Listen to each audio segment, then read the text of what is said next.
Dear students, today we are discussing about the last topic of the computer networks, which is the part 1 of your unit 3, that is open system interconnection, OSI model. Basically, this OSI model is developed by the proposal of International Standards Organization, ISO. So henceforth, this is also called as ISO OSI model, means International Standards Organization Open System Interconnection. So this open system interconnection is a tool for understanding the data communication between any two networked systems. So what it is going to do? Say if two devices wants to transmit or transfer the data between them, how the data is going to transmit among these two, whether they are in the same network or in the different networks, the total procedure of data transfer is divided into many parts, and each part is going to do in each layer. As it is mentioned, this OSI interconnection is having totally 7 layers. They are physical layer, data link layer, network layer, transport layer, session layer, presentation layer, and application layer as shown in the figure. These 7 layers are broadly categorized into 3 groups. Layers 1, 2 and 3, that is physical, data link and network layers, combinedly known as network support layers. Why they are called as network support layers? Because they deal with the physical aspects of moving the data from one device to another. I am repeating, these 3 layers deals with the physical aspects of moving data from one device to another. Here, what do you mean by physical aspects? Say, if we want to move the data from one device to another device, there are so many components we need to consider are electrical specifications, physical connections, physical addressing, and transport timing and reliability, all these. So these are all considered and identified and used in these 3 layers. Coming to the next second group, layers 5, 6 and 7, as shown in the figure. 5, 6 and 7, they are session, presentation and application layers. These 3 are known as user support layers. So why these are called as user support layers means these 3 are under the control of the user and they allow interoperability among unrelated software systems. Means if 2 devices wants to transfer the data and they are not using the same software, by providing synchronization, the data will be transferred between these 2 devices by using these 3 layers. And coming to the left out one, that is layer 4, that is nothing but the transport layer, which is in the middle of the below 3 and the above 3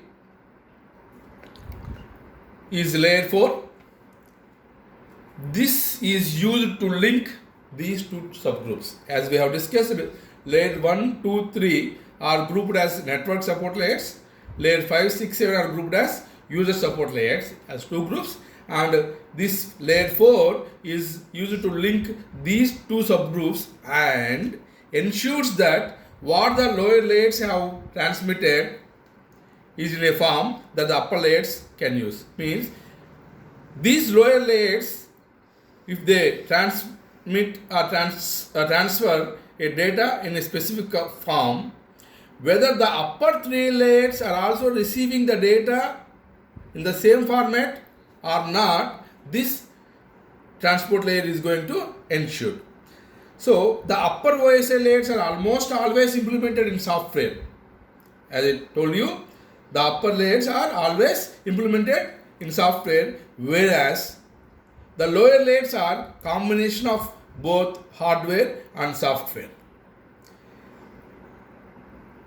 And even in the lower layers also, if you consider the physical layer, it is a hardware part only. Means whatever various components we have discussed, network components, and whatever the network devices we have discussed, and whatever the cables or transmission media we have discussed previously, all these are put together, established in this lower layer, which is called as a physical layer. Now let us come to discuss about each and every layer in detail.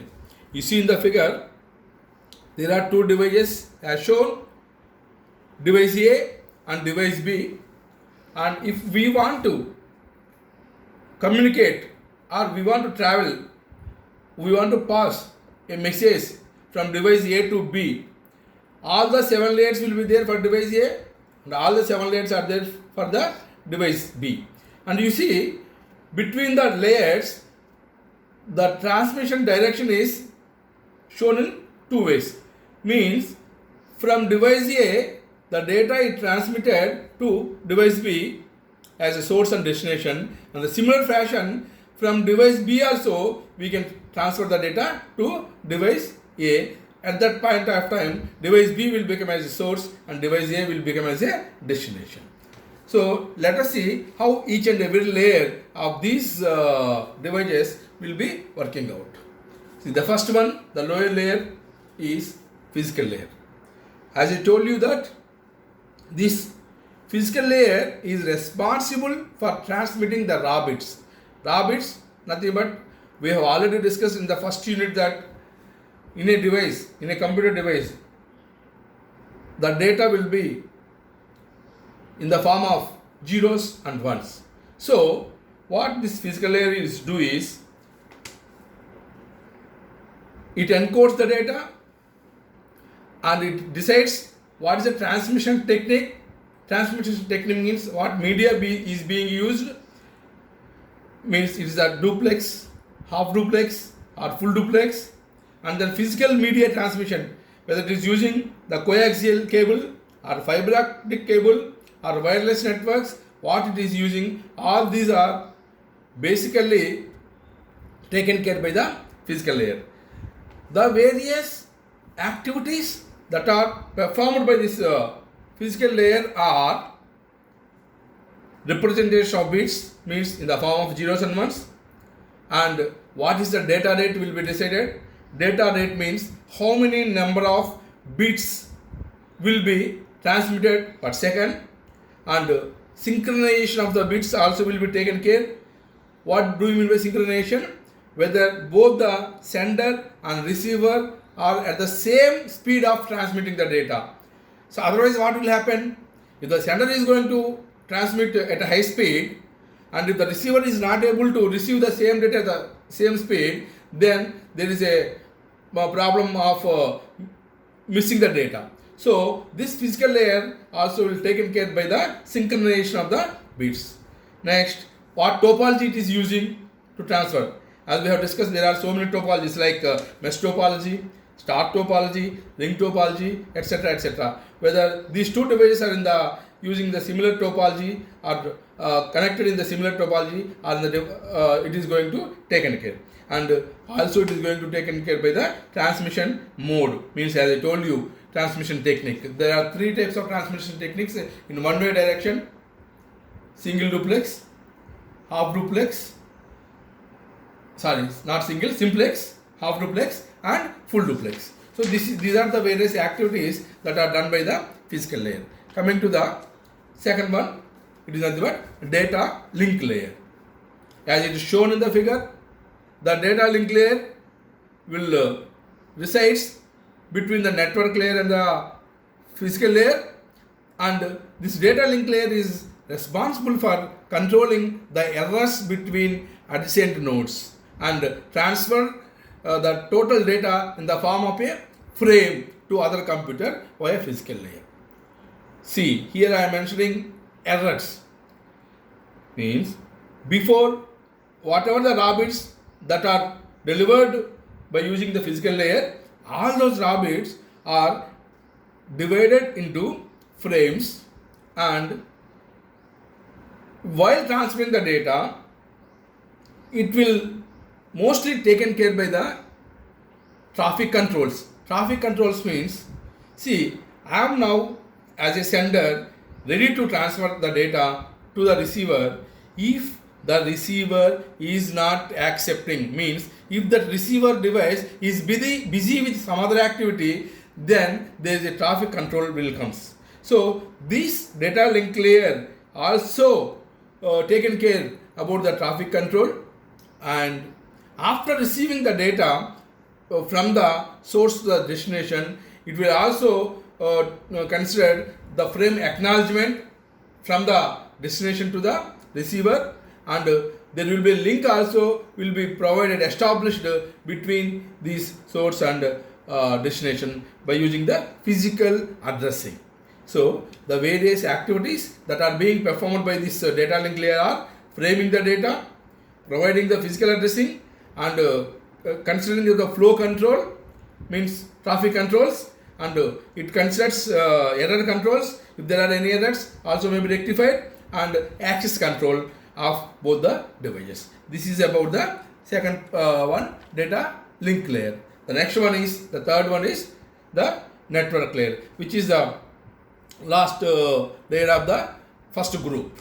So this network layer is responsible for translating the logical network address and names into the physical addresses. Means the various functions that are going to be performed by this network layer are logical addressing. What do you mean by the logical addressing and how it is different from the physical addressing? So every system is going to, every device is going to have a physical name, and this physical addressing is implemented by the data link layer, as we already told. And there is a problem address, if there is no problem in the locally, means if the two systems, two devices are connected in a LAN network, there may not be a problem with the physical addressing. But however, if these two devices are under different types of networks connected, means one device is in LAN, another device is a WAN or MAN or so we need to have the logical addressing also. That logical addressing is developed by this network layer, and whatever the frames that are there in the data link layer, those frames are grouped together into packets, and these packets will be sent to the upper layers with the help of the transport layer, which we are going to discuss. And also another activity of this network layer is routing. So what do you mean by routing? So for doing this routing, it also uses so many routing algorithms. When independent networks or links are connected to create internetworks, means as I told you, one LAN is there, another LAN is there. These two are connected together, which is called as internetworking, means network of networks or larger networks. The connecting devices of these two LANs or two different networks is through routers, as we have already discussed about one of the network device called as router or switch, etc. And after connecting it, these router or switch use to send these packets to the final destination. That is nothing but a process of called as routing. And the third activity that it is going to perform is congestion control. What do you mean by congestion control? If there is a traffic in one way of networking for transferring the data, it is known as congestion, as we have discussed in the previous data link layer. If there is a traffic, means several devices are sending the data to the destination, then the collision may arise between these data from the sources. So at that point of time, if a traffic is occurs, this is called as a congestion. This network layer will find another path to transfer the data to the destination from the source by using some congestion control protocols. I am repeating. So if a source is transmitting the data to the destination, and apart from or along with this source, if the destination is receiving data from many other sources, then there may be traffic occurs. To overcome this traffic, this network layer will try to find out alternative path to send the data to the device by using some congestion control protocols. This is a major activity of your network layer. Now coming to the fourth layer, which acts as a intermediate between the first group and the second group. So this layer is responsible for end-to-end deliveries of messages between the two hosts. As we have discussed already when during the time of grouping, what I told you, whether the lower group sending the data is actually receiving by the upper group exactly or not is going to taken care by this transport layer. So this transport layer performs message segmentation, message acknowledgement, session multiplexing. So what do you mean by segmentation? A message is divided into transmittable segments. Means if the message is very large message, if the same message, large message is sent as it is to the destination from the source, during the transfer time, if any data losses, the wrong data may be transmitted to the destination. But at which part that wrong data is received by the destination, to know, it will become a difficulty. And if we don't know that at which part the data transmission is sent wrong, we need to send the total data again. To avoid this, what it does is the total data will be divided into segments. Means first part, a segmenting point will be there.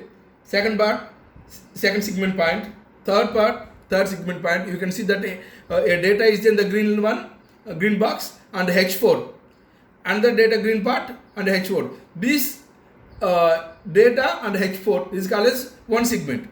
Like this, the data is divided into segments, and segment by segment the data will be sent to the destination. If any problem is there, any error occurs, only that particular segment can be transmitted rather than transmitting the total data again. So that is called as segmentation. And then the next activity that this transport layer do is connection control.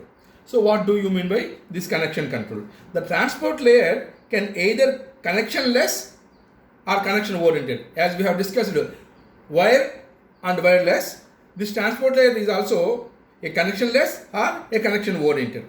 A connectionless transport layer treats each segment as an independent packet. As we have discussed, the total data is divided into segments, and this connectionless transport layer considers each segment as an independent packet and delivers it to the layers and to the destination machine. A connection-oriented transport layer makes a connection with the transport layer at the destination machine first before delivering the packets. Okay, you got my point? So a connectionless doesn't provide any connection with the destination. It sends the segments as a one packet. Whereas the connection oriented before sending this data in the form of segments, first it tries to establish a connection to the transport layer of the destination device, and then also it controls flow of the data like the data link layer, and also it controls errors like the data link layer. So the various activities that are performed by the transport layer are segmentation, connection controls, flow controls, error controls, etc. And the next one is session layer. This session layer allows users on different machines to establish the sessions, maintain the sessions, and synchronize the sessions. So the session layer is responsible for establishing the maintenance. So see, for example, in general, when we are going to browse one activity in a Google or what, so if you are not doing any activity on that particular event, after some minutes or after some seconds, whatever that period is specified, you can see a message that the session is expired. Means whatever the time that is going to sit idle, after that the session will be closed, and if you want to do again, you have to reopen that by using your credentials. So such type of sessions are all maintained by this session layer. This session layer is going to perform basically two activities, and it is in between the presentation layer and the transportation layer, as it is shown in the figure. So it is used to provide, the first activity is dialog control. So what is this? So one of the basic services of this session layer, is to manage dialog control. Means sessions allow traffic in one direction or both the directions at the same times. So in a network, we are having many number of systems, and among these many number of systems, if more than one system want to perform the operation, on that case, which system will have the priority is the service provided by this session layer. I am repeating again. If there are a number of systems are connected in a connection, and if more than one system or two systems want to perform the same operation, which system is going to give the highest priority to perform that operation will be decided by this session layer. And second activity that is performed by this session layer is synchronization. What does this synchronization do? The session layer allows a concept of checkpoints. That is, if we are transferring a file from source to the destination, that may take lot of time. Say for example, it may take half an hour, 1 hour, 2 hours, or whatever is between the two machines. In this regard, after the completion of 1 hour, if the system crashes, what will happen? The total data what you have sent is going to be lost. So to avoid this problem, this session layer will provide a concept of synchronization. Means the total huge data what you are going to send from the source to destination, checkpoints will be put. So first checkpoint, first data will be delivered, and if the system crashes also, you can have that one checkpoint is delivered and the data is crashes while transferring the second part of the data, then you can start sending only from the second part, because already checkpoint 1 is crashed. Otherwise, if there are n checkpoints and 4 checkpoints is crashed while sending the data and the system is crashes, you can start sending the data from the 5th checkpoint, so that you will be recorded that 4 checkpoints are crashed. So you need not send again the total data, and you need not waste the total time. This is the major activity that is performing by the session layer. Now the next one is presentation layer. This presentation layer is responsible for protocol conversions. So means, what do you mean by protocol conversions?